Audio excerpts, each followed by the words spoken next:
Welcome Lund loyalists to John Lund Unleashed. Those watching on YouTube, on the John Lund Unleashed and Bay Area Sports Collective channels. Viewers on X, Instagram, LinkedIn, and Facebook, and Lundos listening to the podcast on Apple and Spotify. John Lund Unleashed, brought to you by 𝐟𝐸𝐵L Sports Medicine. Got pain? Check out our revolutionary stem cell treatments. And guys, if low T is bringing you down, 𝐟𝐸𝐵L Sports Medicine can put you back in the game. Now all juiced up and ready to go, here's Johnny. Oh, yes, juiced up, ready to go, in a great mood. It is episode 192. We're at a Hump Day Wednesday edition of the program, and there you go, A-plus Major League Baseball All-Star Game. There's Kyle Schwarber on a knee to win it for the National League. Give me your thoughts. Chat room was wide open. Love to get your thoughts. I thought it was an A-plus. I think it's as good as an All-Star Game can get. You may disagree, and that's fine. I told you about the mindset you need to have going into an All-Star Game, and I think if you had the right one, you'd be like, all right, is it going to win an Oscar? No. Is it going to have the intensity of a Major League or of a World Series game? No. But as far as All-Star games go, if you have the right mindset, again, I used the comp yesterday, Happy Gilmore 2. If you think it's going to be an Oscar award winner, you're going to be disappointed. If you take a couple of gummies, have a beer, bag of chips, and expect a couple of laughs, then you're going to be satisfied. And that's kind of what the All-Star game was last night. Was it one of the greatest games I've ever seen? No. But for an All-Star game, A-plus. I think there's any question between the home run off at the end, no matter who was or wasn't there, the Hank Aaron tribute, the microphones, the uniforms, just everything in general. Randy Rodriguez versus Brent Rooker, if you want to localize it, those kind of things. Just a really cool game last night. And I thought it was one of the better All-Star games around. So we'll get into that conversation. The chalkboard, of course, if you're new around here, that's what we go by, the chalkboard. Episode 192, the home run off. Major League Baseball is going to do this in about 3 seconds. I guarantee it. Rooker versus Rodriguez, like I said, to localize this thing. Mike's Kershaw. You may hate Kershaw, but you can't hate when he was mic'd up yesterday. That was pretty good. Oh, I forgot the ABS on there, too. The ABS was awesome and just took seconds. I don't know why Major League Baseball doesn't do that. It's so stupid that they don't. Get the most basic things right in baseball, which is balls and strikes. Get balls and strikes right. How hard's that? Not really hard. And it just takes seconds, although they'll screw it up. It took a little bit longer last night than it normally takes. So I'm nervous about that. You know, if you watch the show or listen on Apple, Spotify, wherever you get your favorite podcasts on a regular basis, that I am very skeptical of the timing. It should be a lot faster for replay on everything. And last night, the ABS system, at least in the minor leagues, by the time the either pitcher or batter said, hey, let's review that, the ball from the catcher, the pitcher, the ball was back, and they had the call. It took about 17 seconds last night. That's too long. But anyway, we'll get into that conversation as well. On the Hank Aaron thing, it looks like there's going to be an All-Star game in San Francisco back here at Oracle Park. They're saying 2028. Are they going to do the same thing for Barry Bonds that they did for Hank Aaron? Baseball. This isn't the Giants. This is baseball, so probably not. I don't know why. Jennings rumors the best wide receivers. ESPN does their top 10 list. I don't know why they didn't wait on quarterbacks. It usually should be less, but wide receivers. And if I'm the 49ers, I'm showing Jauan Jennings this list when he asks for a lot of money. Random things happen throughout the show. Sweet, clean, family-friendly Caboose Pistol. We got a couple of them today for you for episode 192. Before I get out to the chat, which is on John Lund Unleashed on YouTube, please join the community and say good morning or hello. That would be outstanding if you would do that. We've got a lot of great people in the community. We have a lot of fun sitting in the chat room, hanging out and talking sports or whatever else pops up. So jump in there, but make sure you're subscribed to John Lund Unleashed. Hit me with a like before you get out of here today, because that helps the algorithm, helps the show grow. Thank you so much for that. Keep those alerts on, because we send out stuff throughout the day on John Lund Unleashed on YouTube. And, of course, you see that big B in the corner. That's the Bay Area Sports Collective. So that's my show, a bunch of ex-KNBRers. My show, Tom Tolbert, Polymax Particles. It's a Wednesday, so they'll be doing a night flight tonight. But Polymax Particles with Creative Tony, the former creative director at KNBR. Rod Brooks and Quality Hang. He does that one at night. And then also the great Amy G and Jeremy Affeldt, former Giants pitcher, all at the Bay Area Sports Collective. So if you would subscribe there, in addition to John Lund Unleashed on YouTube, that would be outstanding. All right, let's say good morning to everybody on this fine Wednesday. Good morning, good morning, good morning, good morning, good morning. Well, let me get to the top. Everybody's rolling today. Good morning to Joy and John Joseph. Good morning to Naomi. It is not a show without Naomi or Joy, because they just kind of keep us in line. Folsom Steve is here saying, good morning, everyone. The 1420 is here. Good morning. Good morning. Perry, good morning, my friend. It's nice to see you, or nice to see your chat. Jesus, good morning to you, my friend. Tommy Huxley, a time trade for Schwarber. Do you realize, I was thinking about this last night, Tommy, and everyone. The Cubs just decided, because remember, Schwarber is such a great story. He was a catcher, wasn't going to be a catcher, but it was a great hitter. 4th overall pick by the Cubs.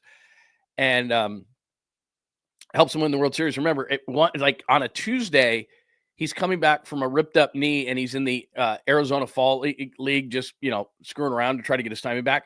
2 days later, like on a Thursday, he goes to Cleveland. He's playing in the World Series, and he hits a home run.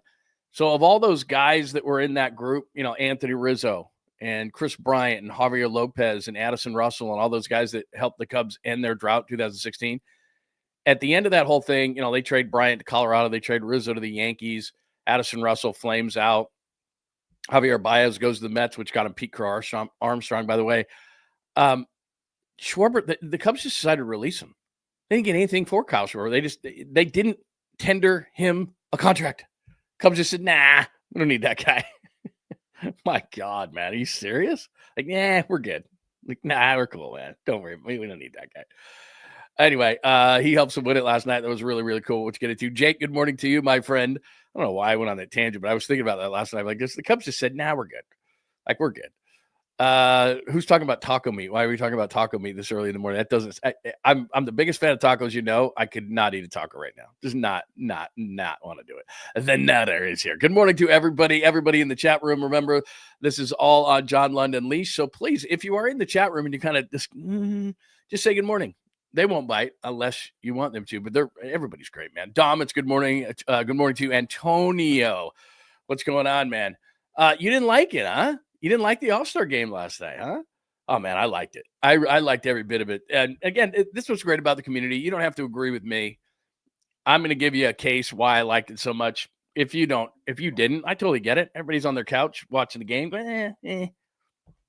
So NL jumps out to a 6-0 lead.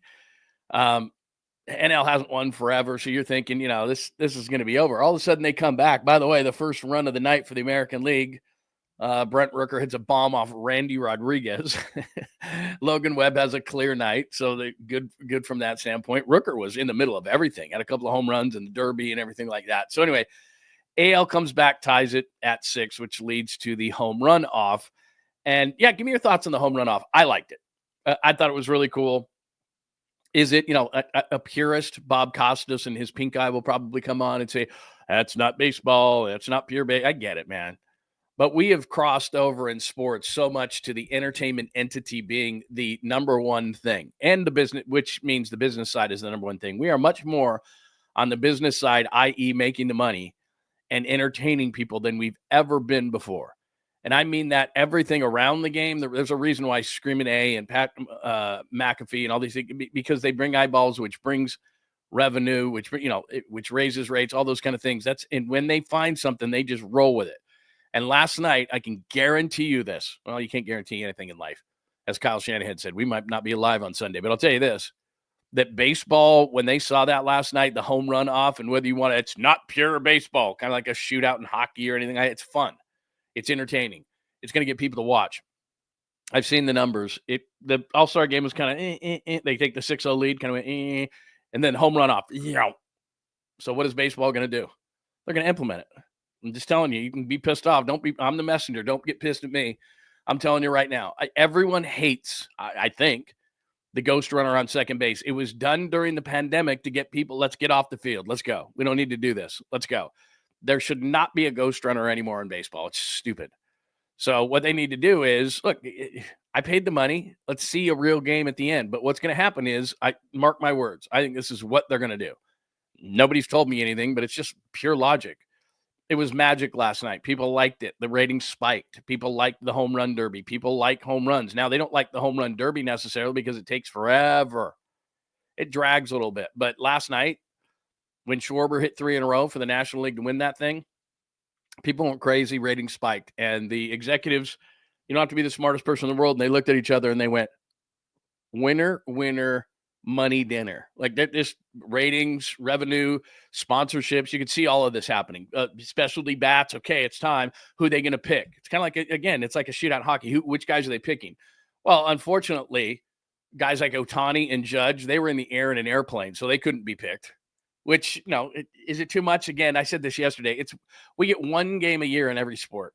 One game. And in football, we don't need it because it's a joke. But in baseball, basketball, we get one game. So everybody bitches and moans about who we pick as fans. Everyone bitches and moans, who didn't make it, who did all this kind of stuff. Just give us the one game. Give us the one game. Is it too much to ask Ohtani to not stay? That was the only thing I didn't like. And Judge, is it too much to ask for Judge not to stay? I got to go, man. I get it. There's a lot of games during the season. You get some days off. I totally get it. I do. But it would have been better. It was great. Don't get me wrong. And the Schwarber thing was cool. And Rooker was right in the middle of that whole thing. But Ohtani versus Judge, it's Ohtani versus Judge. That's the only thing they need to do. Just give me one guy from each team. Give me the star home run hitter from each team. And then all you got to do is give me those two guys. So last night it would have been Judge versus Ohtani. That's all I want to see. Schwarber's great. Rooker's great. All those guys, very cool.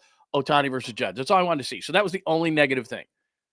But in the regular season, I'm telling you, it's going to screw up my swing. I'm going to get tired, blah, blah, blah, blah, blah. I'm just telling you, they're going to do away with the ghost runner.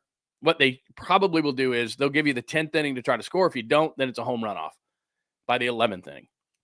And that's what they're going to do.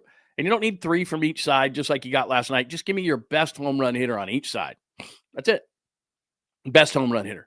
Nobody will hit one out of Oracle. That's what will be funny is the Marine layer is going to come in. The Seagulls are going to be flying around. And it's like, can anyone hit it out of the park? So anyway, I thought it was cool. I liked it. And like I said, first thing that popped through my mind when everybody was buzzing and Schwarber goes to a knee. If you didn't see it last night, where's the Schwarber one? This is the last swing of the night to win it. Here's Schwarber. The game, NL has rallied in the swing. With the hat trick. Look out, Chop House. National League takes the lead 4-3. Here's the other thing, too. You rarely see, and this is why Major League Baseball is going to implement this, I'm telling you. You rarely see the players into it. So if you didn't like it, and again, everyone's opinion in here is valid in this room. It's a rare place where if you didn't like it, I get it. It's your opinion. It's like food, like whatever. Today's National Hot Dog Day. Maybe you like ketchup, maybe you like mustard. Hey, you do you. Whatever. You don't have to have loved this, but I'm telling you right there, did you see the energy in the place? Did you see the players coming out of the dugout? He hit 3 in a row. People went crazy. Fans were going crazy. Joe Davis is screaming and yelling. There's energy in the building. With a ghost runner on second, bunt him to third. Okay, that sucks. It's stupid. That's stupid. It's not baseball. Now, a home run derby, that's going to buzz people. I'm telling you, there's millions of sponsorship opportunities. There's all these different things. They're going to do it. They're going to do it. Like, just telling you, if you don't like it, they're going to do it. That's the first thing went through my mind. Like when Schwarber hit that last home run, I went, this is coming. Like they're changing the rules. Maybe it'll be after the 9th inning, but I still feel like, again, like in hockey, you play a period, then you do a shootout. Like let it be baseball for a minute. Like at least give them the 10th inning. By the 11th inning, I think that's just what's going to happen is they'll give them the 10th inning, 11th inning, it's a home run off. Too much money to be made. So anyway, give me what you thought about that last night. I thought it was really cool. A lot of people were like, "Yeah." I liked it. I was waiting for this one. Joe Davis sucks. He's a Dodger. I get it. He was getting very chummy with Clayton Kershaw when they had the mic in with him. Hey, way to go, 22. That was a little much. But I can tell you from experience, I've had Joe Davis on numerous occasions. And he does a nice job with Fox Sports with the NFL. He does a nice job with national games. I get it if you don't like him because he's a Dodger, but everybody hated Joe Buck too. So I don't know how those guys can win, but yes, he's a Dodger. And you knew it when he was talking to Clayton Kershaw that he was a Dodger. So anyway, before I move on to other things about the All-Star game that I enjoyed, let me see here. This was a good point. Hold on a second. Ohtani Judge didn't want to be embarrassed by being eliminated. That whole shit's got to go away. Player X doesn't want to be in the dunk contest because he might lose. Ohtani and Judge might be, and then it'll screw up my swing and I might lose. Like that's competition. How'd you get where you are? You got to compete every single day in life, and you're the best of the best, and that's who people want to see. I'm telling you, These sports have got to be tougher on these guys. We're paying the X amount of dollars, not so you can leave the All-Star game early. Like, it was cool that Kyle Schwarber did that, but if it's Ohtani, it's a whole nother level. If it's Judge versus Ohtani, my God, the internet might have blown up. Like, that's what they're trying to create. And I'm telling you, the reason why baseball is going to do this, what does baseball like to create? What does sports like to create?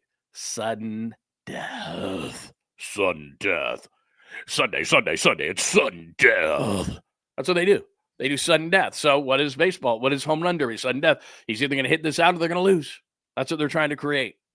And the fact that those guys were like pouring out of the dugout, jumping up and down, they gave a shit who won that game.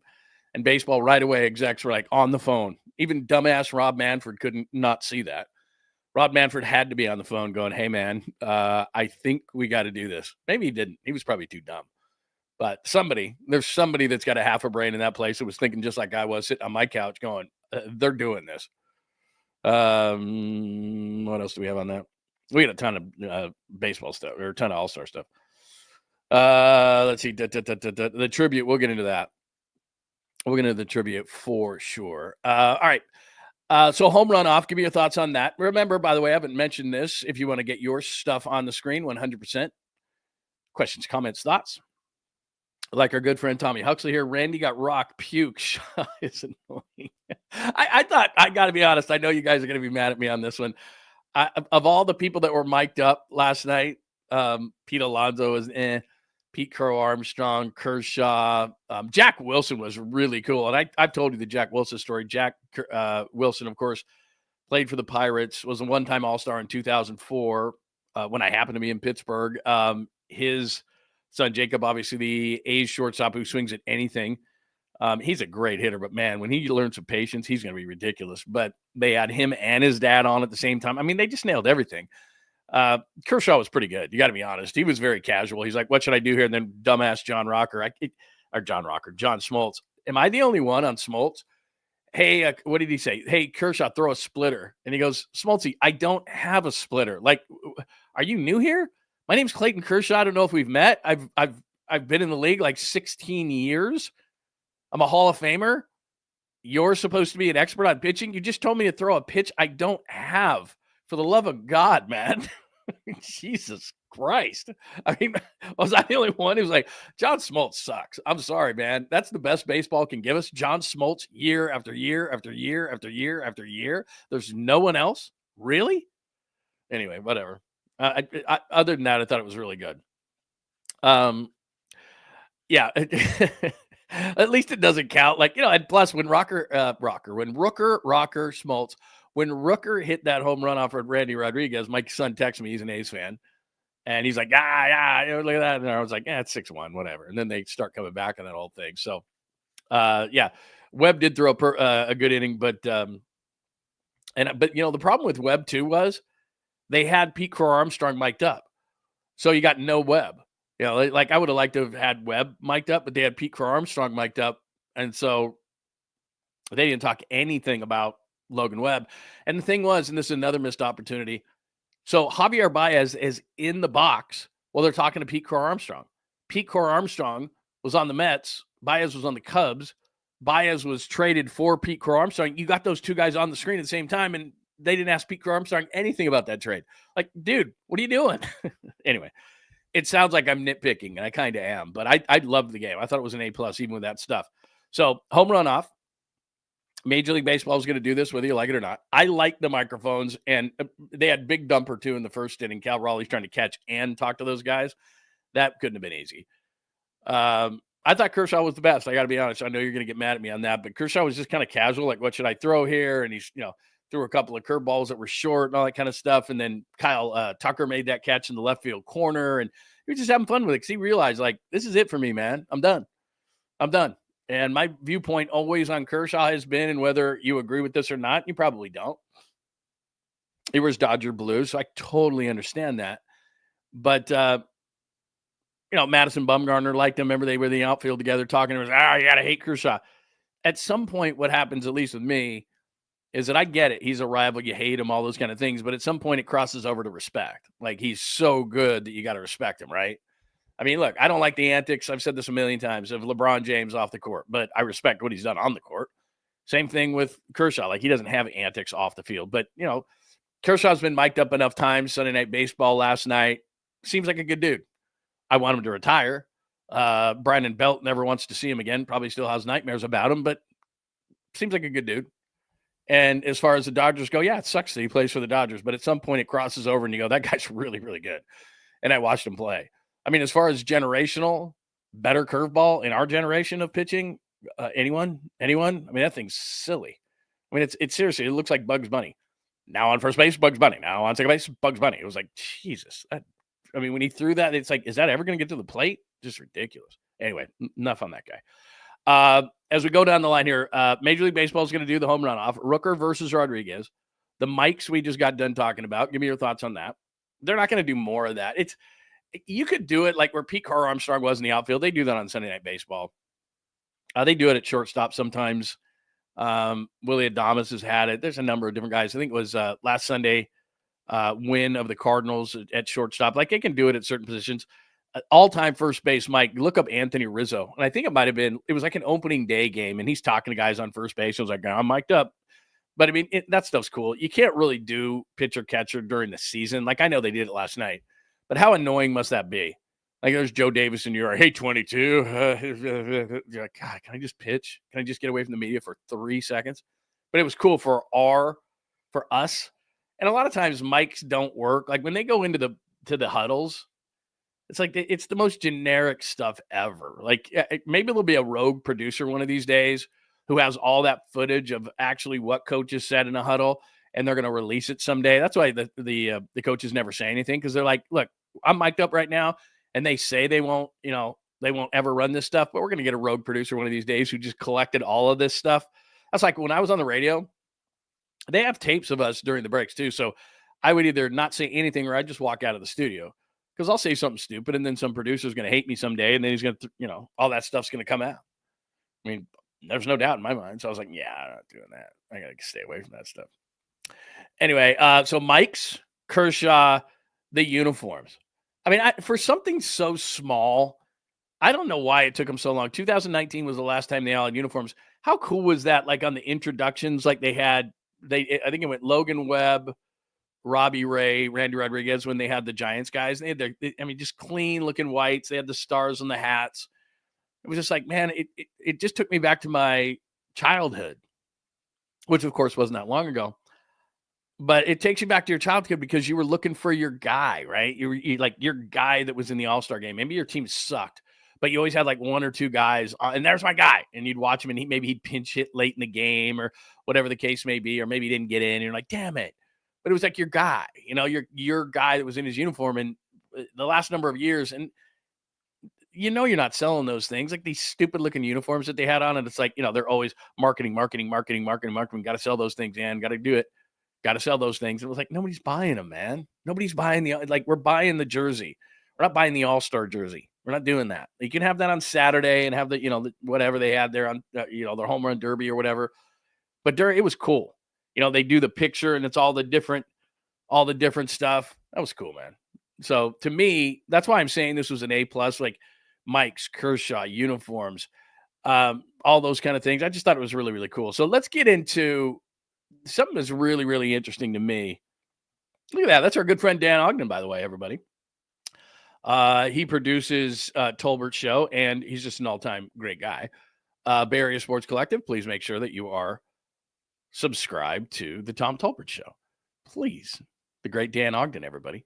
Let's get into this Hank Aaron thing last night. So, again, I watched this stuff maybe a little bit differently. So this was really cool. And I'm only going to play a snippet of it. It was much longer than this.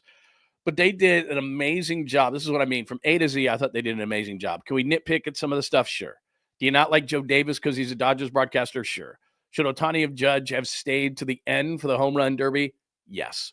But I'm nitpicking on those things. By and large, for an all-star game, again, let's compare apples to apples. For an all-star game, this was about as good as it gets. All right. So this to me was incredible. But earlier in the day, there was an announcement, nothing official, but it looks like we're going to get the All-Star game here in the Bay Area in 2028. So they do this tribute to 715 for Hank Aaron last night in Atlanta, and it was awesome. Swinging. There's a drive into left center field. That ball is going to be out of here. It's gone. It's 7:15.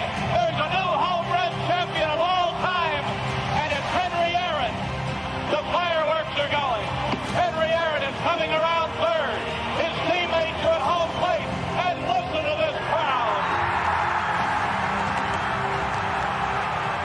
All right, so you get the idea. It was much longer than that. I just wanted to play a snippet of it. Really cool. Like I said, all the different things that they did, I thought all night long for the most part, and for an all-star game, comparing apples to apples, they nailed it. They nailed it. That was really cool. As I'm watching this, though, I'm thinking to myself, because earlier in the day it was fresh in my mind that the Bay Area looks like they're going to get the all-star game in 2028. Exactly what Dom just said there. Does Major League Baseball create a similar tribute for Barry Bonds? That's what Dom just put on the screen. That's exactly what I was thinking as I'm watching that. So they did it for Hank Aaron, and he's not even the home run champ anymore. That was 7:15. And there's a sense of, and again, I'm not diminishing this whatsoever, but there's a sense of that's the real home run champ, right? Not here, not in the Bay Area, but nationally, like that's really the guy. So let's pay tribute to the home run king. Well, the home run king is Barry Bonds. Whether you like it or not, the official home run king is Barry Bonds. There is no asterisk. There is no but or if. There is no, in the record books, no marks. He is ahead of Hank Aaron. A few things here. The Giants have embraced him, and this is his safe zone, but get the damn statue up. I mean, let's go. He is the guy. He is number one. Like, there's this weirdness around it. But the thing is this isn't like Pete Rose. Baseball has not banned Barry Bonds. It's this whole unwritten thing. So you know what they really should do in 2028? He is the home run king. There's nothing around it. There's no buts or ifs or anything like that. Baseball hasn't said, by the way, he's not the home run champ. I mean, there's whispers behind the scenes and all that kind of stuff. But remember, here's another thing. The Giants don't do this. That was done by Major League Baseball. That tribute to Hank Aaron was done by Major League Baseball. It's not the Braves coming up with this idea saying, hey, you know what? All-star games, when they get deep in the playoffs in the NBA and Major League Baseball, when they get to the World Series, all that stuff is controlled by the entity, by baseball, by the NFL, by the NBA. Like all the Super Bowls I've been to, that's not the home team 2 years ago. That wasn't the Raiders doing those tickets. That's all the NFL. So last night was Major League Baseball paying tribute to Hank Aaron, and they should have. But they kind of made it seem like, even though I loved every second of it, but it was like, that's the real home run king. That's kind of the sense I get. Well, wait a minute. In 3 years, there's going to be an all-star game, and it's going to be in San Francisco. And there's nothing that says that Barry Bonds shouldn't be honored like that. There's nothing that says he's not the home run champ. Yeah, there's whispers. They didn't put him in the Hall of Fame, all those kind of things. But in 2028, you know what they should do? And I don't know that they can, but hell, they can do whatever they want. They should put him in the Hall of Fame. There should be a damn statue unveiled that weekend in San Francisco. Hint, hint, nudge, nudge, Giants. That's the perfect time to do it. Get the damn statue up. Acknowledge him. First of all, there's a few different levels here. Number one, the Giants need to get that thing. It's way overdue. Way overdue. And I know what the Giants do, and they're really brilliant in their marketing. Say what you want about the Giants. They're brilliant when it comes to marketing and capitalizing on those kind of things. So they're probably waiting until that 2028 All-Star game, which is far too overdue, but okay. They unveil the statue, and then they have a tribute to him. Baseball does. But baseball has to acknowledge this. Look, man, you made a mistake. Get these guys into the Hall of Fame. It should happen by 2028. Hell, they should have it right there. That's when they should unveil it. The statue, he's a Hall of Famer, and give him. He's the all-time home run king. It's in the record books. Your record books, Major League Baseball. Hank Aaron's not the all-time home run king. It seemed like it last night, but he's not. So all this has got to go away. You know, there are guys in the Hall of Fame that have used. There's no question about it. Mike Piazza, David Ortiz. There are racists, Ty Cobb. There's all sorts of people like that in there. And Barry Bonds isn't the worst of the bunch. So he should be in the Hall of Fame. They should have a tribute like that in 2028 to Barry Bonds. And the Giants need to lead the charge on this, and they have 3 years to do it. But don't sit on your hands here. Let's go. Fully embrace him. Which means, I mean, if there was nothing surrounding Barry Bonds, they'd had a statue up yesterday. They would have had a statue up the day he stopped playing. Like, let's stop. If you're the Giants, look, this is supposed to be his safe zone. If you don't treat him like that, then how is Major League Baseball going to treat him at the top of the top, which he has earned because nobody has taken that record away and no one's going to. So just a thought. This is going to happen in 3 years, and they got to do something about it. Because if you acknowledge Hank Aaron to that level, and he's number 2, then Barry Bonds should be acknowledged to that level as well. And they need to cut the shit in terms of not having him in the Hall of Fame, not having a statue up. Like, let's go. Have all of it. And by 2028, that's what it should be. 2028 is a perfect time to unveil it all. He should be in the Hall of Fame. He should have a statue. You should have a tribute. That's the way it goes. All that other stuff, look, it happened. We don't need to go back down that road. It's a million times that we've talked about Barry Bonds, but he's the all-time home run king. It's in your record books. It's one of the strangest things in sports that he is there. You have acknowledged he's there. You've put it in black and white, and yet there's this, but Hank Aaron. So anyway, I'm not ripping on the tribute last night. It was very cool. Atlanta did, and Major League Baseball did just about everything right that you can do in an all-star game. Everything. The home run off was cool. The mics were cool. The uniforms were cool. The Hank Aaron thing was cool. Like, all of it. As good as you can do. As good as you can do for an all-star game. But in 3 years, that was what was going through my head is they've got to do this for Barry Lamar Bonds, man. They have to. Or kick him out of the record books and just acknowledge that, you know what, it was all steroid driven. But then you open up Pandora's box where it's like, what about this guy? What about this guy? What about that record? What about this? What about that? You've put him in the record books. Quit acting like he's some kind of pariah. I mean, it's time. And the fact that it's 2028 and it's the All-Star game and it's on the horizon, it's the perfect time to get the ball rolling and get going on this stuff. Absolutely. Major League Baseball's got to get in the hall in that time. The Giants got to get a statue up in that time. They've got to fully acknowledge it. This is the home run king. They just did it for the guy who's number 2, and all sorts of respect for Hank Aaron and what they did last night. That was cool. That was really, really cool as part of a really nice job by Major League Baseball for a very good all-star game. But in 2028, unless you want this whole thing hanging over their head, because then that's what a lot of people are going to be talking about. I mean, here we go. All right. That's my thought on that. Give me your thoughts. Let's see. Who else do we have in the room today? All right. I just want to get your thoughts. Yes, Ty Cobb. It's like, okay. Yeah, look, I'm not saying Hank Aaron was using anything, but I don't know what he wasn't using. You know, that's the whole thing is, look, they're always trying. And the one thing about today's athletes there's so much money on the line. There's so much money on the line. I always think it's the funniest thing ever. Well, I wouldn't have. I would have never done that. Oh, yeah?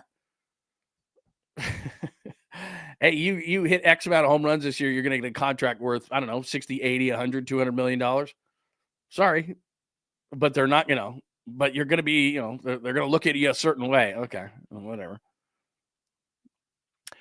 I think Alex Rodriguez is okay. Wasn't he just part of a group that bought the Minnesota Timberwolves? I think it's probably worth it for him. He's not in the Hall of Fame. Whatever. Let's see. What else do we have? Yeah, like I said, it's the next 3 years. So they got to, at some point, they're just going to have to say, look, man, like, we've got to embrace this guy. We put him in the record books. That's it, man. There's no like, by the way, none of that kind of stuff. If you want to put that in his plaque in the Hall of Fame, did this, by the way, suspected of, whatever. It's a museum. We don't need to go down that road. I'm just saying, hey, Giants, you're on the clock. You got 3 years. Hey, Major League Baseball, you're on the clock. You got 3 years. Awesome tribute last night. Well done with the whole All-Star game, but you got to do that for Barry Bonds. All right, Bonds in 28. So that is it on baseball. So like I said, I really enjoyed it. You don't have to have enjoyed it. I totally get it. I really enjoyed it from my couch. Give me your thoughts. I thought everything was very well done. I'm going to get into the NFL in a second, but give me your thoughts. Do I have anything else on baseball? I played you Schwarber. Oh, let me do this. One thing I didn't do. They did this a few times. Are you for ABS, the balls and strike system, or not?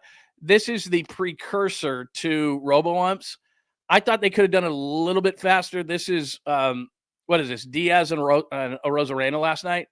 Tarek Skubal did one early in the game, but this is the one I just happened to grab. Do you like this or not, the balls and strike ABS system? Ball out. Takes just outside, and a challenge coming here. They're getting used to this. This is a pitcher challenge. It was a warning that I gave to a lot of pitchers. Be careful if you're the pitcher challenging a ball.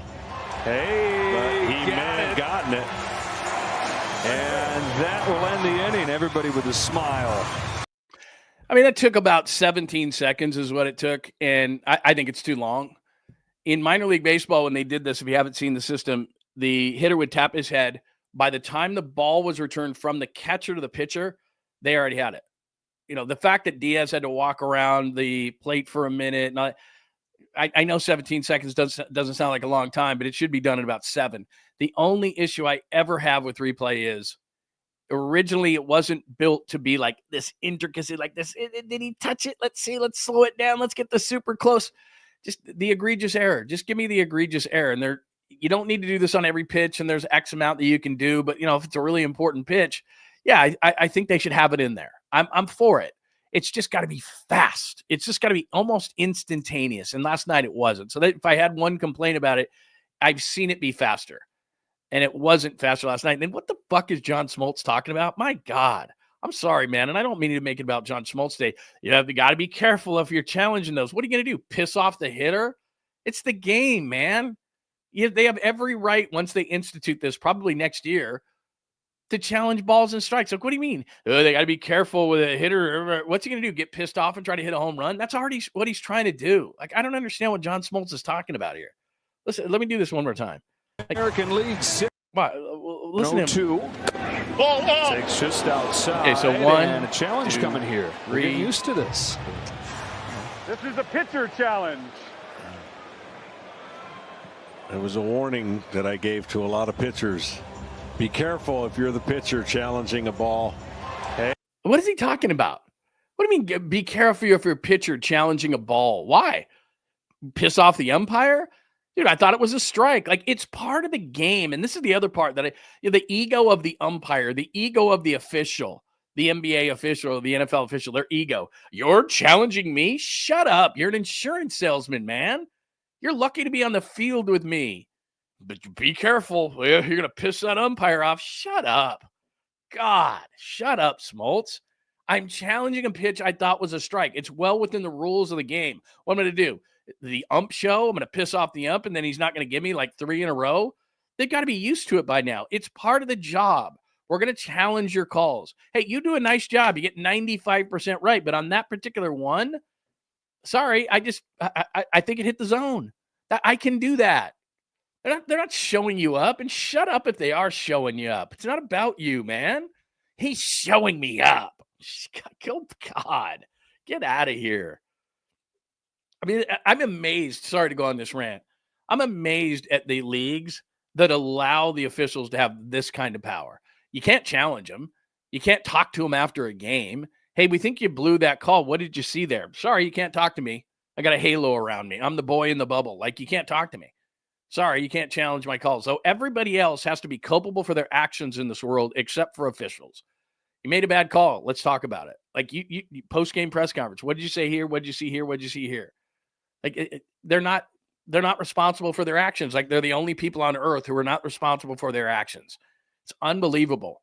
And then now they have an ego. John Smoltz is sitting there going, you better not challenge that umpire. Shut up, man. You haven't played for years. It's different. It's different now. It's part of the system. If a guy missed a call at first base, they're going to challenge it. That guy shouldn't be pissed off. Boy, next time I see that guy, he challenged my call. My God. What kind of dumb comment is that? God. I mean, seriously. John Smoltz, man. There's no one better. There's no one better. Of everybody who is just retired or played or anything like that, like, there's no one better than that guy. Yeesh. I mean, I get it. You know, like Joe Davis, he's a Dodger.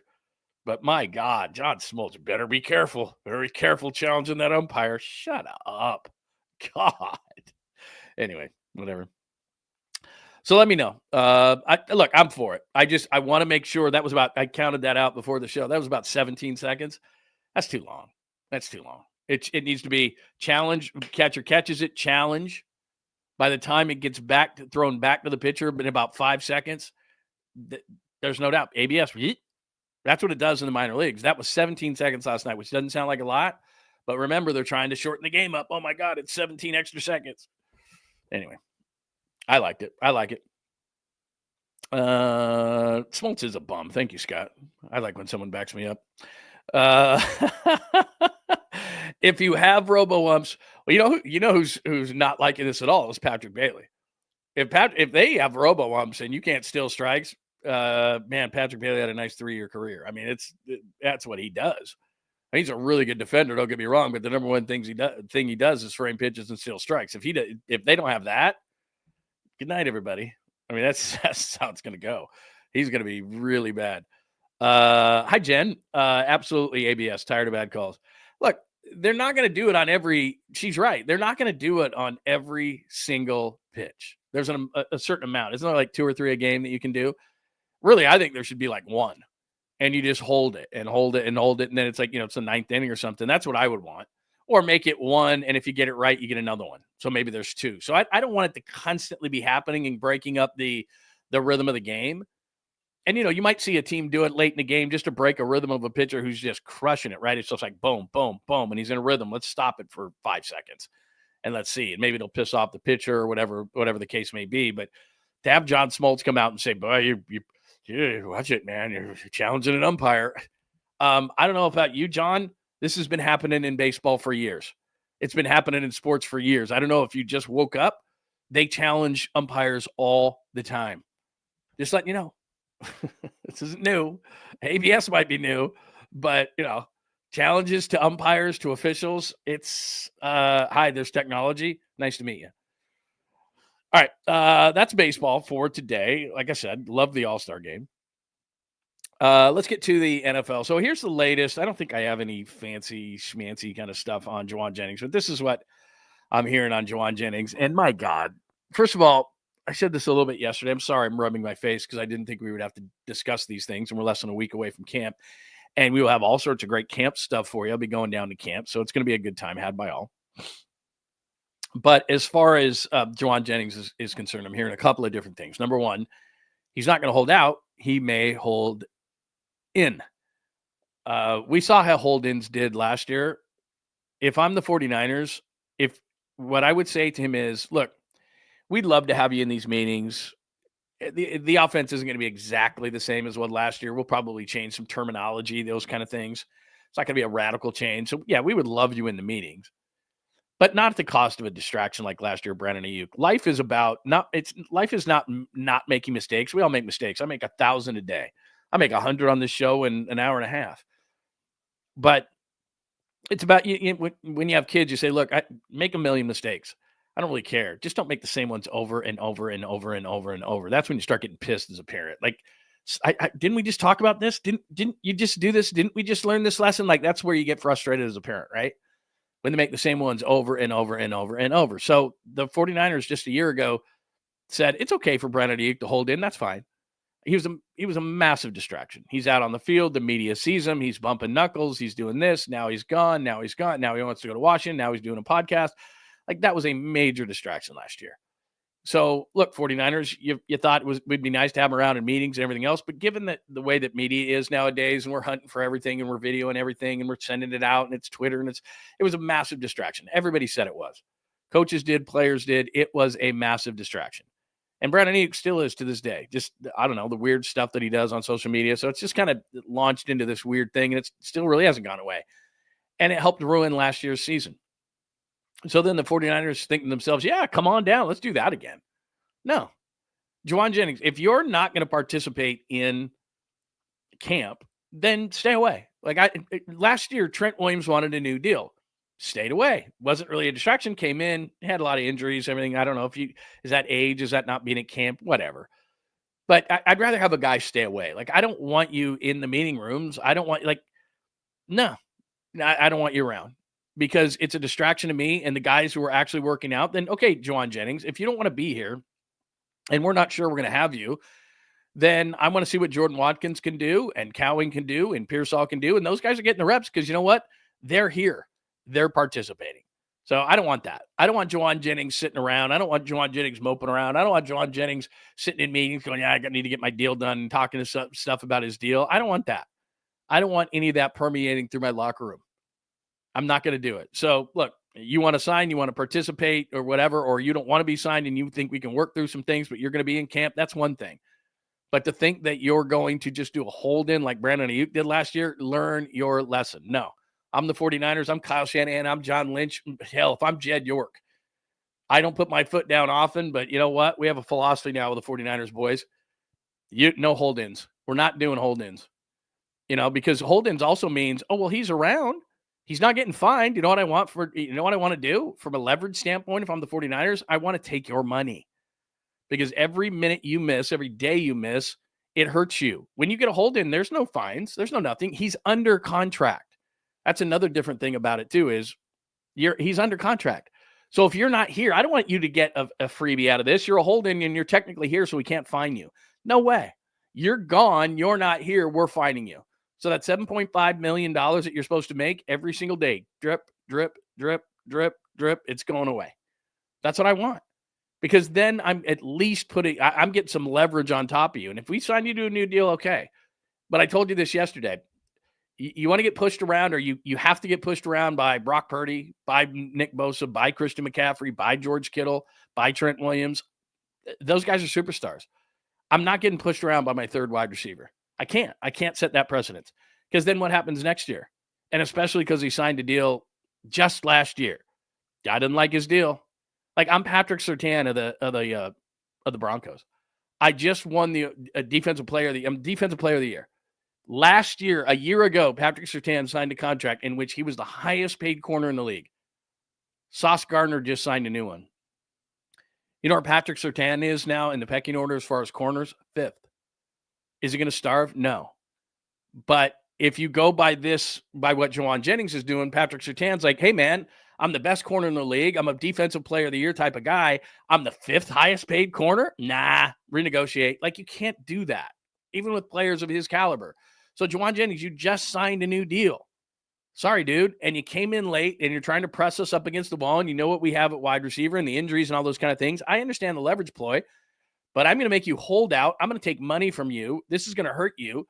$7.5 million. You've got, you got taxes in California. You got an agent. You got all these different things. So at the end of the day, not to say that $4 or $5 million that he might pocket isn't good money. It is, but I'm going to take it away. I can take it away at about $50,000 a day. It's not going to go very far. He's going to come into camp. It's time to play hardball. I'm not doing this with a player who's my third string wide receiver, and third wide receiver. Now you're saying to yourself, wait a minute, without Ayuk, without KERSHAW, he might be number one. I get it. He might be number one due to circumstances. He's not a number one wide receiver in this league. How do I know? Let's play this game. So let's move on the chalkboard to best wide receivers. So ESPN, and we've talked about this a million times, there's only a couple of weeks during a season in which the NFL is not front and center.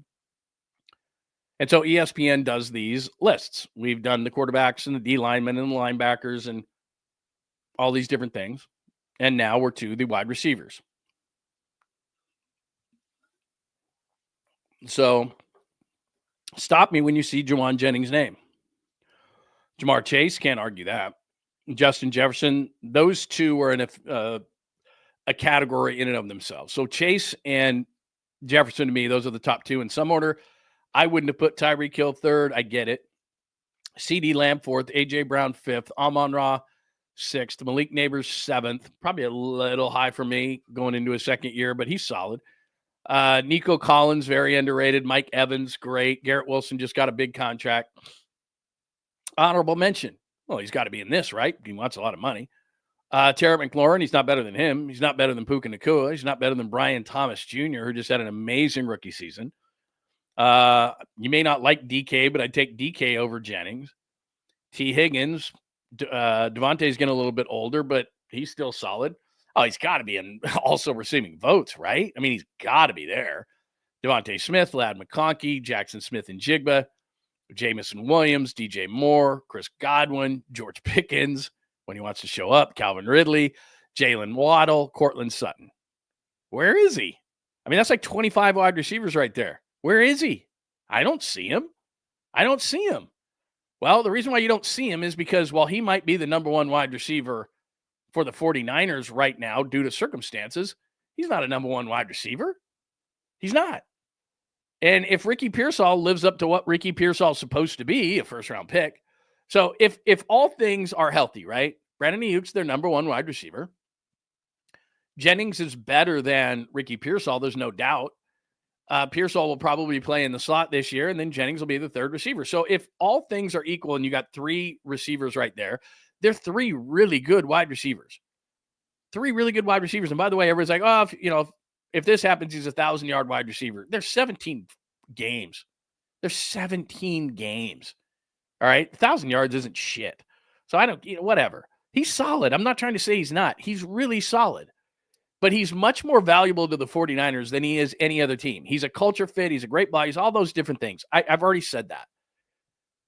I like Jauan Jennings. This isn't a Jauan Jennings rip session, but I'm not. But there's a huge difference between giving money to Brock Purdy because there's not very many quarterbacks around, or Christian McCaffrey, who's probably the second best, third best running back in the league, and Kittle, who is the best tight end. Don't give me Brock Bowers. He can't block like Kittle. Or Trent Williams, or Fred Warner, who's the best off-the-ball linebacker in the league. All those guys are building block pieces of your organization. And they've proven it time and time and time again. Jauan Jennings last year had a really nice year because they had injuries, and he's a really nice player. But in a good wide receiver room, a really good wide receiver room, a top wide receiver room, Cincinnati. He's behind Chase. He's behind Higgins. He's a third wide receiver. For a lot of teams, he's a really good third wide receiver. That's what he is. He's nice. But I can't get pushed around by that kind of a player. So to me, it's pretty obvious what I would do. There's a few different things. A, you're not holding in. Okay, if we can't come to some sort of an agreement, you're not holding in. You're under contract. But I throw you a few more bucks, 7.5, maybe up 10. I probably could do something like that. But I cannot give you a full-blown 3 or 4 year deal at $20 million. Like, I'm not giving Jauan Jennings $80 million. That's dumb. Because what you do is, first of all, there's a reason why the Deebo Samuel's on Washington right now. They felt he was overpaid. They felt he was injury prone. And the biggest thing is they decided, what are we doing putting all these resources, all this money at the wide receiver position? That's not what we do. We beat people up in the trenches, defensive line, offensive line. We paid our quarterback. We paid our tight end. We paid our running back. We paid our linebacker. We want to get a really good defense going. Like, they realize that the wide receiver position and the way that it's been treated over the last couple of years, that's not the way to win Super Bowls. That's not the way. We've got to find the way. We got to get back to what we are, smash mouth football. And it's nice. Brandon Ayuk's really nice. And we got to have a good wide receiver room. We don't have to have the top wide receiver room in the league. They know that. And they come in every single year. So Jauan Jennings, you're not pushing me around. You're my third wide receiver. You're maybe the 25th best wide receiver in the league. We really like you, but we can't set this precedence because then every single guy is going to want more. I just had a really good season. You got to pay me more. I just paid you last offseason. You can't do that. So the way to go here is, A, if you think you're going to hold in, you're not. You're going to get fined, and we're going to hold out, and we're going to play hardball with you. 1. All right, what that does is send a message to those guys thinking in the back of their mind, yeah, I'm going to hold out too, and I'm going to get that money. Or I'm going to hold in too. I'm not going to get fined, and I'm going to get money. No. Set that precedence as no. I'm going to get pushed around by players who are superstars but not second or third wide receivers. And then the third thing is, I'm going to put the onus on the agent. Because everybody's got this inflated view of themselves. Everybody. This just isn't sports. They can't live without me. Well, yeah, they can. Life will go on. So I tell Jauan Jennings' agent, go find the deal. And what this does is it hits them in the face with reality because they think it's so easy. The agent's like, oh, just give him the money. Nah, I don't want to give him the money. All right, then trade him. You trade him. You're the agent. You're the one causing the pain in the ass. I'm getting ready for training camp. I got a bunch of other players on this roster. You go get him traded. You think it's easy? You think that people are knocking down our door for Jauan Jennings? Then go ahead. Go ahead and trade. Go find the team that is going to give a satisfactory return on this player. And, oh, by the way, pay him a bunch of money. Because Jauan Jennings probably wants, what, $20 million a year? We just got rid of a guy in Deebo Samuel that was going to make 23 this year. We just undid this deal. Basically to the best of their ability because you can't trade an injured Brandon Ayuk and you'd get a huge cap hit even if you did. They're saying, let's undo this deal. They did that with Deebo Samuel. Let's get the number in the room down a little bit. It's ridiculous the amount of money we're putting in the wide receiver room. We don't want to do that anymore. Or the 49ers, we don't do that. So all of a sudden they look and it's like another guy wants $20+ million. So you're telling me, I'm on the phone with the agent. You're telling me you think you can find a team out there that would give a satisfactory return, which I don't know, the Niners would probably start with like a second-round pick, probably get a third. Maybe they get a conditional 2. I don't know, but maybe Jauan Jennings is worth a third-round pick. And then so this team has to give up a third-round pick and like a 4-year, $80 million contract with a bunch of money up front and guarantees. Like, show me the team that's going to do that. A lot of teams' salary structure is already set for the season at this point. Their depth chart is set. Now, look, could he help a team? Of course he could. Are there teams who could use a wide receiver? Absolutely. But now I got to give up a third-round pick, 4-year, $80 million contract for Jauan Jennings. Show me that team. That's what I would tell the agent. Because what happens is then the agent comes back with his tail between his legs and goes, see, there's not as big of a market as he thought. Because there's a thing called leverage, and that's what you have to have. He's playing the leverage game, which is I'm doing this last minute, and I know it at this certain position with Ayuk, with Pearsall unproven, maybe Cowing, maybe Watkins, and you guys want to get back into this thing with this easy schedule. Hey, we're gonna stick it to you right now. That pisses off an organization. They love Jauan Jennings, but I can tell you they're pissed. People were hitting me up on social media going, I find it hard to believe that they didn't know this was coming. No, they didn't. They didn't. And so all of a sudden he blindsides them right before camp. It doesn't make for a great situation when you just signed him a year ago. So that's the number one thing I would do is I would tell the agent, if you're not going to participate in camp, don't show up. And we are going to fine you as much as we can. And I think it's $50,000 a day. So you're under contract. We're going to nail you for $50,000 a day. Don't come in. And if you want to get traded, you go find the trade because we just negotiated a deal with you a year ago. So go for it. Go find the trade. Go find the team that's going to give us a third-round pick at least and give you a 4-year, $80 million contract. That team we don't think exists. And then when the agent comes back, he's all high and mighty when he's asking for these things. And when the agent comes back and goes, yeah, I couldn't find it. Oh, really? What a shocker. You mean this close to camp? A team wasn't going to give up a third and a 4-year, $80 million contract? What a friggin' shocker. Wow. So now your leverage is gone, and the 49ers say you can either play for the $7.5 million, and we'll talk after the season, or you can just sit out and not make any money. It's up to you. Let us know what you're going to do here. No more hold-ins. That's first on the list. No more hold-ins. You're holding out, we're going to fine you. That's what's going to happen. So best of luck with that. You got to start playing hardball. I like Jauan Jennings, but man, if I was the organization, especially after what I went through last year, I am pissed. And I just showed you the list. He might be a number one receiver on the 49ers right now just due to circumstances. But in terms of what the league thinks, he ain't there. You know, he's not in the top 10, which he shouldn't be, nor should Brandon Ayuk because of the injuries. But he's not in the top 10. He shouldn't be in the top 10. He's not in honorable mention, and he shouldn't be. All those receivers are better than him. And he's not in also receiving votes. So there's like 25 receivers right there.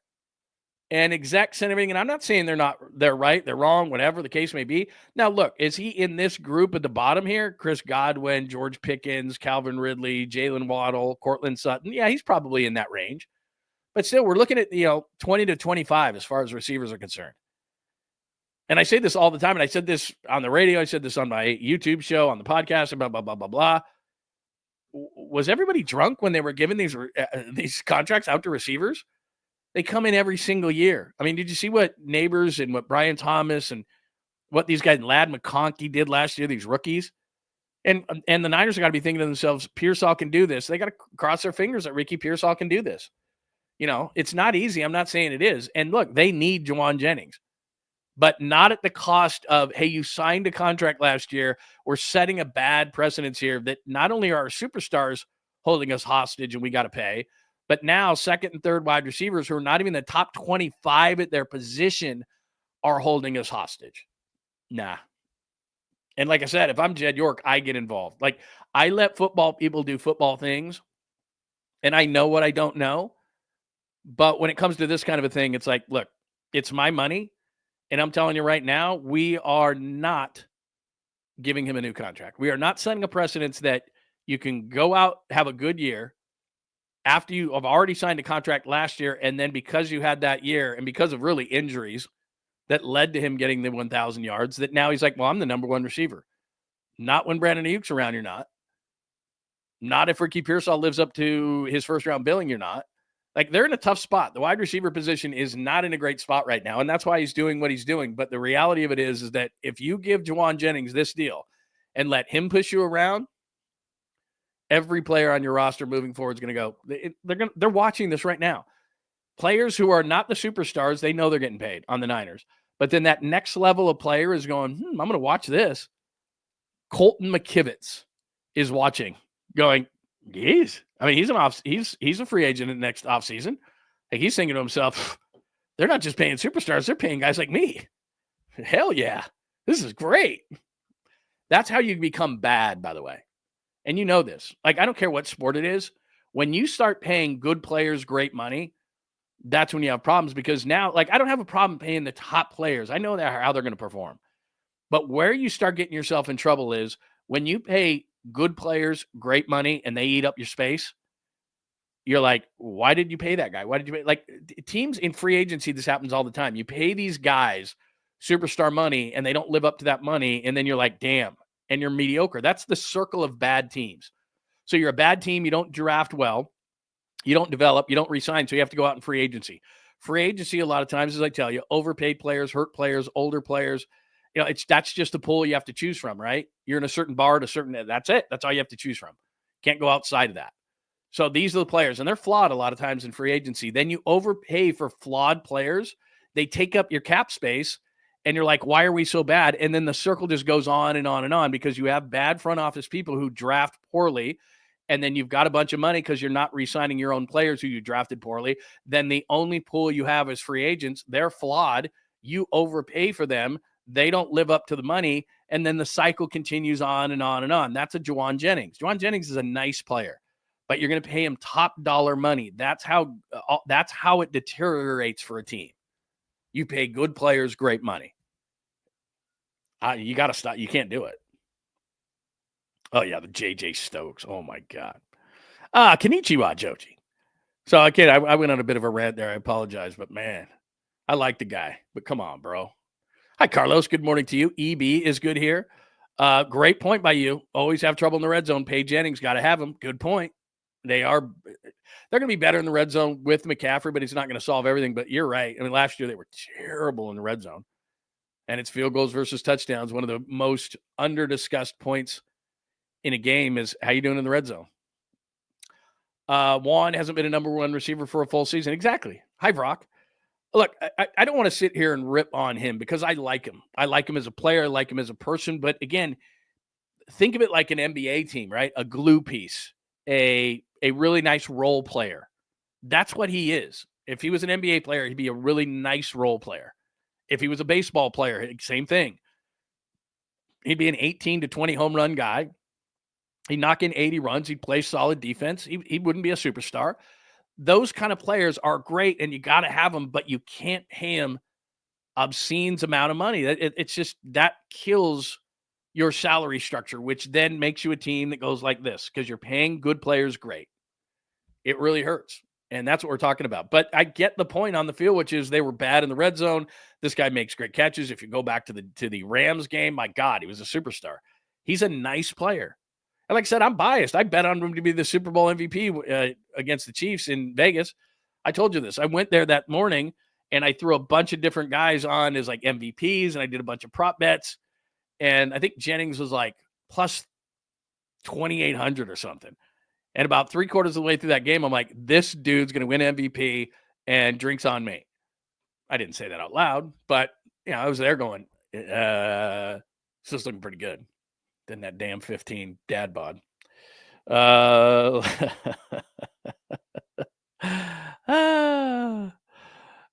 says, the organization did know it was coming. It's new era of how business is done in the NFL. You can't get emotional. You just got to deal with it. From what I was told is this was about as, and I don't, is about as blindsided as you could be. Now, is anybody fully blindsided nowadays? No, but they didn't think this was coming. I can just tell you that. They didn't think this was coming. And they're not happy about it. And they love the player, but they are not happy about it. So we'll see. Let's see. What else do we got on Jennings? Anything else on Jennings? Yeah, I mean, they've tried so many times to get speed here. I mean, Danny Gray. They had another guy too. My God. I mean, they've tried. I don't know. Maybe they just can't find speed guys. That's certainly not Jennings, but he just does a different thing. Like I said, I'm not anti-Jennings. If I'm the organization, I can't do it. I can't do it. You know, you're at $7.5 million. I'm going to set a precedence here. Like, I could see the 49ers saying, okay, yeah, we get it. Just because of circumstances, you're underpaid. We'll bump you up to 10 or something like that. I mean, I could see a small bump, but I mean, like I said, if he's holding out for a massive new deal, nah. Like, we'll make good for this season. We'll get you up to like $10 million. That's the best we can do. We just gave you $2.5 million. That's a work of good faith. And then in next offseason, if it doesn't work out, it doesn't work out.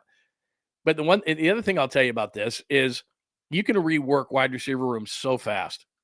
I meant to look at the 2026 free agents, but you can work a wide receiver room and change it so fast.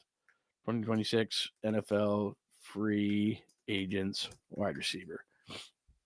Between the draft, where you could get a couple of good ones if you wanted to focus on it. Free agency, like I said, is not the greatest thing. And you're going to have to overpay a bunch of these guys next year, which I don't love. Here, let me share the screen. Let me give you an example of this. Okay, Jauan Jennings. And there's a difference. Like, can you replace Justin Jefferson or Jamar Chase? No, of course you can't. But I said this yesterday, like, Amari Cooper, I'm not saying he's Jauan Jennings and he's older and everything, but if you told me Jauan Jennings and Amari Cooper this year, who's going to have a better year? Maybe Amari Cooper. Like, it's not like Amari Cooper couldn't catch 75 balls this year. So next year, and look, the 49ers don't want to go down this road again. They're dealing with it. They dealt with it with Aiyuk. But this is my point. All right, next year, free agents: Terry McLaurin, Mike Evans, Christian Kirk, Debo. No, Cortland Sutton. I'd pick up Cortland Sutton. Now it says right there his market value is $27 million. But Cortland Sutton's a nice player. And then it kind of ends. I'm not a Lazard guy. Myers just okay. Atwell, too small. Thielen, like I said, I'd call and get Thielen right now. They're saying that the market value for Jauan, is that right? Market value Jauan Jennings is $19 million. That's what I'm saying. I didn't even look at that. I told you $20 million. He wants like $480. I told you that without even looking at that. So he wants $19 million a year. Not happening. DeAndre Hopkins is older. Lockett is older. Treylon Burks is a first-round bust, but I mean, why not? Mike Williams is always hurt. Don't want anything to do with him. Blah, blah, blah, blah, blah. There's nobody down here that's any good. So, look, if you want to delve deep into it, like Terry McLaurin's holding out right now. I don't know that he's going to come back to Washington without a new deal. Mike Evans is 33, so he'll be he'll be 34, but he's a similar type of receiver as he's gotten older. He's not as fast, but he's huge, and he'll come up over you. You're not going to sign Debo. I mean, like, I'd look at Cortland Sutton next offseason. Like, right now, would you rather have Cortland Sutton or Jauan Jennings? I'd rather have Cortland Sutton. So, plus there's a million that are going to come out in the draft. I mean, there'll be 10 wide receivers next year in the draft that are going to be effective wide receivers in the NFL, maybe more. So it's not like a wide receiver has the leverage of, like I said, if I was doing a pecking order of leverage per position, quarterback is number one. And then depending on the type of system that a team runs, left tackle, corner, edge, D tackle, like it's wide receiver, it's 10th on the list. That's the other thing. Like, yeah, Nick Bosa has leverage. Corners have leverage. Quarterbacks, left tackles, those guys all have leverage. And it's not that a wide receiver doesn't. It's just, like I said, last year when everybody got drunk and paid wide receivers, I was like, you can find these. You know that, right? So anyway, all right, I'm done with that. I'm done with Jauan Jennings. I did best wide receivers. Look, if you want to do a player for player, I would love that. Find me a corner. I'd love another corner or a safety. Like, okay, Jauan, we're going to try to trade you. And, picks may not work, but if somebody's got, I'd have to look. That's a good point. I'd have to look at somebody who, might be coming up as a free agent in a position of need. Defensive tackle. I don't know that if you know this is going on, but Collins, their second-round pick, hasn't signed, and only like 2 or 3 second-round picks have. And the reason why was it the Jets that gave a fully guaranteed? It was to Higgins, the wide receiver out of Iowa State, who's a really nice player. But they set this precedence of a completely guaranteed contract. 100% guaranteed. And now all the second rounders are going, well, I want my contract 100% guaranteed. And NFL teams are going, no, that's not how it works. And agents are sitting going, well, I think it's Jaden Higgins, right? Wide receiver out of Iowa State by the Jets. And they're like, well, they already set the precedence. We all want guaranteed second round contracts. We want them fully guaranteed. And the NFL is going, thanks, Jets. So there's only a few second round picks that have been signed. The Niners second round pick hasn't been signed. And then the craziest story right now is Shamar Stewart of the Bengals, or maybe soon to be ex-Bengals. First round pick, Texas A&M. There was controversy around him anyway because he was like Superman type of ability, but then kind of doesn't play all that well. Hasn't gotten the numbers to match what his talent suggests. And there's some verbiage in, and this is just typical Bengals, there's some verbiage in the contract him and his agent don't like. So he was coming to camp, but he wasn't working out. And now it's getting to the point where he may petition the NCAA to go back. He's working out with Texas A&M. He's working out with the football team, and he may go back in 2026. Now, I would imagine the Bengals at the last second finally go, fine, whatever, because then you lose a first-round pick. But they're both got their feet in cement right now. And it's like, I'm not moving. So Stewart is back at Texas A&M working out. They may lose their first-round pick. I think it was 17th overall. It's crazy, man. Just crazy. Anyway.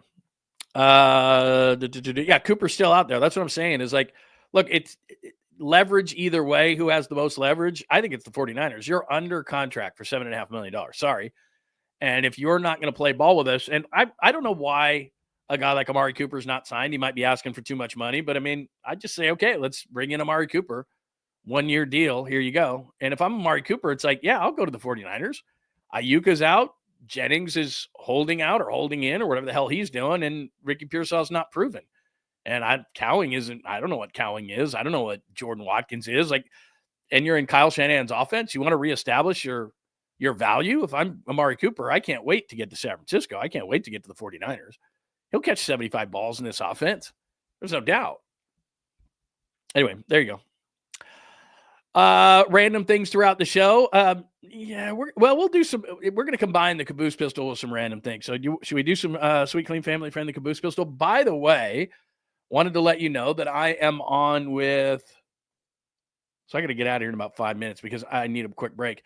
I'm on with Damon Bruce and the Damon Bruce Show at 11 o'clock.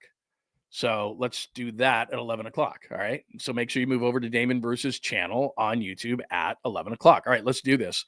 Sweet, clean, family-friendly Caboose time. Got a couple of things for you on the Caboose pistol. And remember, you can always hit me up still with questions, comments, and thoughts. We got supers available. If you're watching the show later, right underneath here, hit your comments. I am always on X quite a bit, and we are broadcasting on X. So hello, and please come over to the YouTube channel, John Lund Unleashed, and make sure you subscribe. But if you don't, fine. You can watch on X at John Lund Radio. And if you have questions, comments, thoughts, that is a good place to hit me up. All right, Caboose time. John Lund Unleashed presents the Caboose pistol. Wedged in the crack of her buttocks. Somehow, someway, Lundo thinks this is the best way to leave a final impression on you for the day. The old Caboose pistol, everybody has one. Did you say Caboose? I know some woman who could hide a machine gun in there. Yeah. Leave me out of this, you weirdo. Here's John. I'm not a weirdo. I just report news. Caboose us! Caboose is a little different today. Two things. I've never been a huge Star Wars guy. I mean, I watched the movies. I never got, weird on it. I did have friends who would show up as, like, Darth Vader. Like, I remember one time we were going to I don't even remember which one it was. Might have been, like, early 20s. And so I'm meeting friends at the movie theater, and my buddy shows up full Darth Vader gear. I'm like, bro. Like, I didn't know who it was. And he's like, hey, Lund, what's going on? I'm like, dude, I'm not hanging out with you. I'm like 22 years old, 23 years old. And I'm like, are you serious?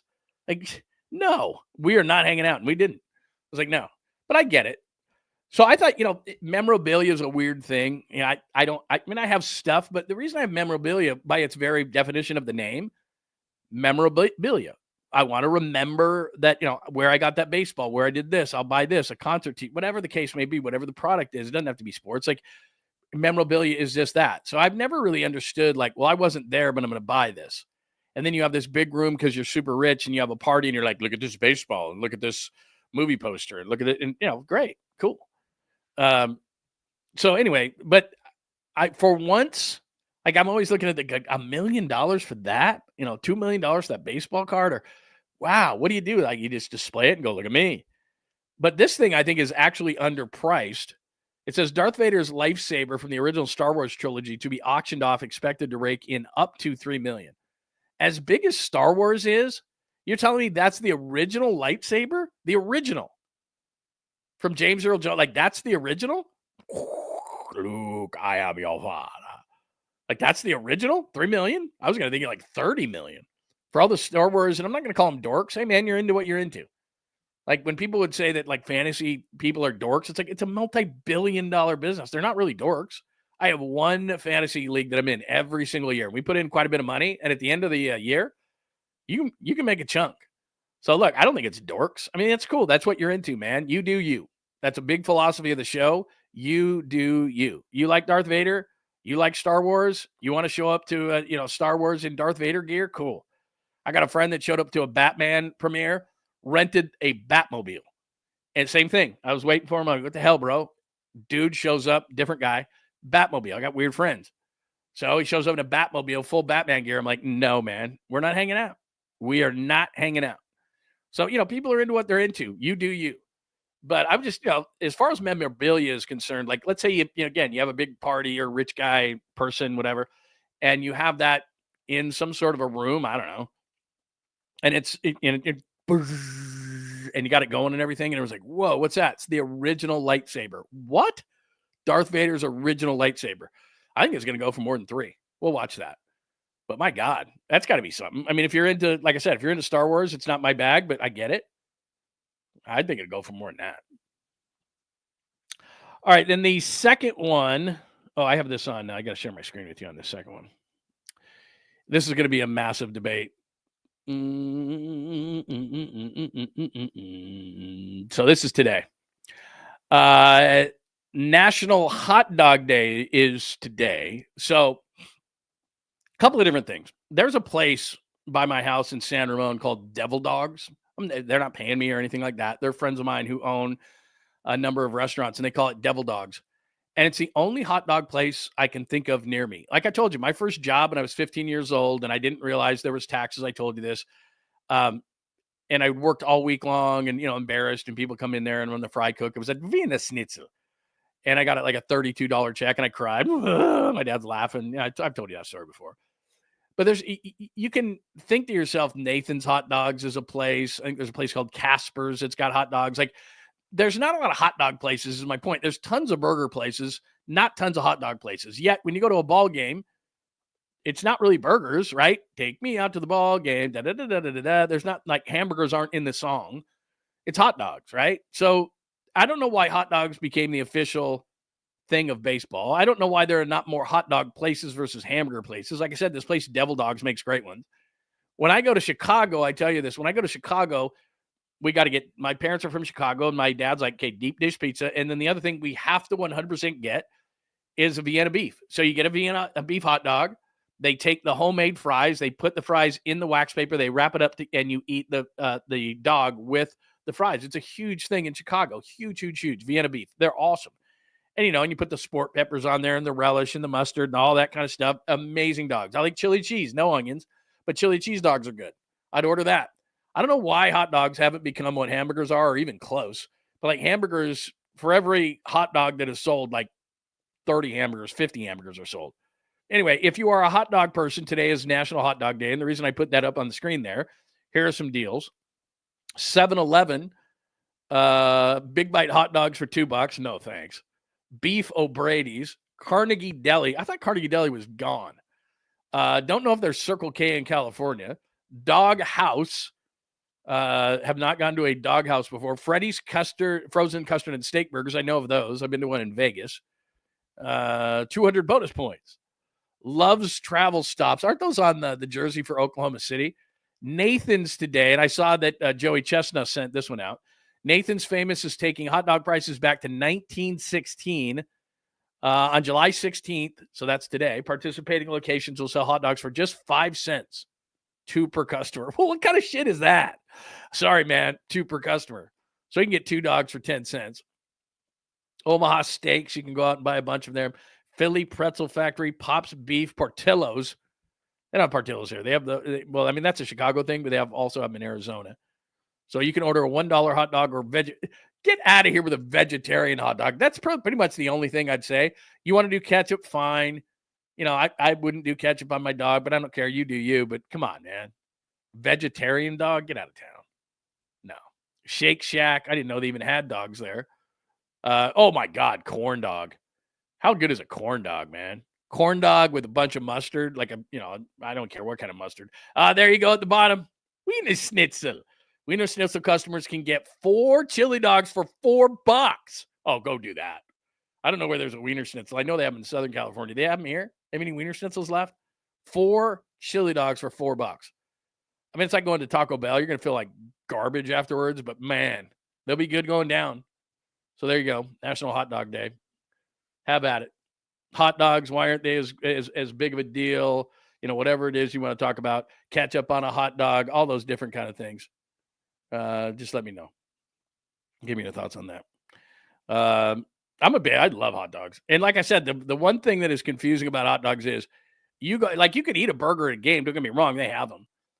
But like most places that you go to a baseball game, it's like not only can you get a dog, you can get a brat, you can get a hot link, you can get an Italian, you can get a cheese dog, they have every kind of dog. But then it's like, but you leave a ballpark and it's like hot dogs don't even exist. Like I said, there's one place by me, Devil Dogs. That's it. And there's a million. I mean, seriously, you can't throw a rock and not hit a hamburger joint. But there's one hot dog place that is near me, one. And they're good. The other thing too is when you get one and like a really good one. I'm not talking about like an Oscar Mayer one that you throw in the microwave for your kid or a ballpark one or whatever. I'm talking about like a really good one, and man, you're like, I need to do this more often. And by the way, I don't care what's in them. I don't. I haven't even looked at the chat room. I don't care what's in them. They're good. I'm not going to eat them every day, every meal, but they're good. And when you have them in a ball, why is it that a dog, any kind, and a beer is so much better at a game? I have no idea. No idea. So anyway, mysteries of life. Today is National Hot Dog Day. Yeah, I got 10 minutes until I got to get on with Damon. All right, that's going to be it. I'm going to try to quickly get out to some chat room thoughts on dogs. Jimbo's in Marin. Yeah, I don't know of Jimbo's, but go have a dog today. Today is the day. Sausages. Oh my God. Like that's what I mean. So I have family, real quick. I have family in Wisconsin. A lot of my family's from Chicago, but I have family in Wisconsin. They're dairy farmers. And we would go there in the summer and we would fly into Chicago, meet our grandparents, and then we'd go over and see our dairy farmers in Wisconsin, and they partied. And they did the legit beer brats. And so, they'd soak them in onions and beer, and then they'd grill them, and then you'd eat them. Oh my God. Like there's nothing better. There's nothing better than that. So I don't know why that didn't catch on. Kyle says, call me anti-American. I hate hot dogs. I puked so badly from them when I was 5. 20 years later, I tried one and had a bite and gagged. Wow. You've had a hot dog once? Wow. God, they're so good. They're like really good ones. Yeah, corn dogs. My God. First time I had a corn dog, I can still remember it, Nutter. I was at Disneyland of all places, and my parents are like, what do you want? What do you want? And I was like, I'll have a corn dog. And they looked at me like, you've never had a corn dog in your life. What are you talking about? And like, looks good. Like, because you see all those people and they got the giant ones. I was like, I'll try that. And I put a little bit of yellow mustard on it. And I can still remember taking a bite. And I think like, now you're not going to have orgasm at 5 years old. I understand that. But whatever I could have when I was 5 years old, when I took a bite of that corn dog, whatever kind of emotion I could elicit at that point, I did. And I got to keep corn dogs away from my house. Like you can't. They're not good for you at all. So like I'd never buy them. I can't remember the last time I had a corn dog. Might have been like 1983, but my God, they're good.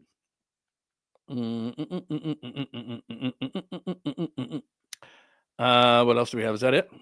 I have not seen Quarterback yet. I am going to see it, but I have not seen it yet. What's up, dog? Let's see. Shout out Ben Franks in Redwood City, still holding it down. Yeah, dogs are good, man. Dogs are good. All sorts of different ways you can have them. My God. All right, I gotta go. I gotta be on in Damon's show in like 10 minutes, and I gotta get a drink and all those kind of things. Not a cocktail. I'm not drinking, just some water or something. All right, bagel dogs. Oh, what a great call that is. Bagel dogs. You ever go to what's the pretzel joints? Like the pretzel joints, and they do it, but they do it in the pretzel, and they'll have like pepperonis on it, or sometimes they'll have jalapenos on it. Those are so good. Oh, my God. Bagel dogs.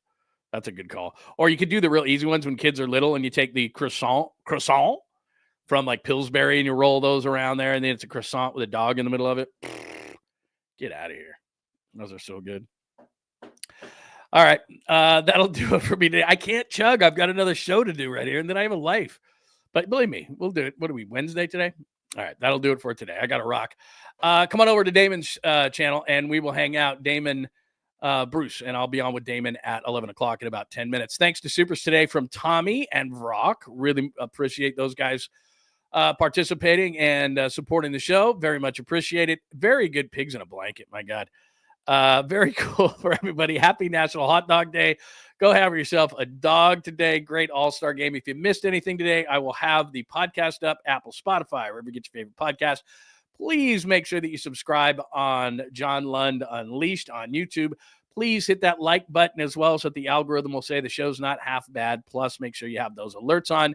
Again, Apple, Spotify for your favorite podcast. And anything else today?